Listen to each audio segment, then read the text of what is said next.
یا رسول اللہ ارید ان یوسع علی رزقی، میں چاہتا ہوں میری روزی کھل جائے۔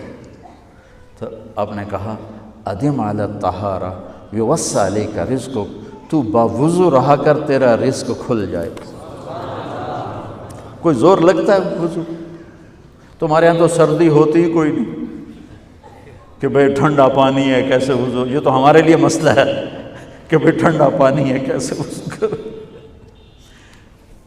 وہ ہمارے گاؤں کا مراسی مجھے مل گیا، میں نے کہا چل نماز پڑھے گی، نہیں جی میاں جی سردی بڑی نہ لے جاؤ، سردی بڑی، مراسیوں کو سردی زیادہ لگتی ہے۔ میں نے کہا نہیں آج تک نماز پڑھا کے چھڑنا ہے۔ میں اس کو لے کے جب وہ ٹوٹی پہ بیٹھا نا، جو ہی ہاتھ پہ پائیں وہ حالے ہو ٹھنڈا پانی ہے، وہ حالے ہو ٹھنڈا پانی۔ تمہارے لیے تو یہ مسئلہ بھی نہیں کہ ٹھنڈا پانی۔ میرے نبی کی یہ سارا مجمع لے لو، یہ اوپر مستورات لے لیں،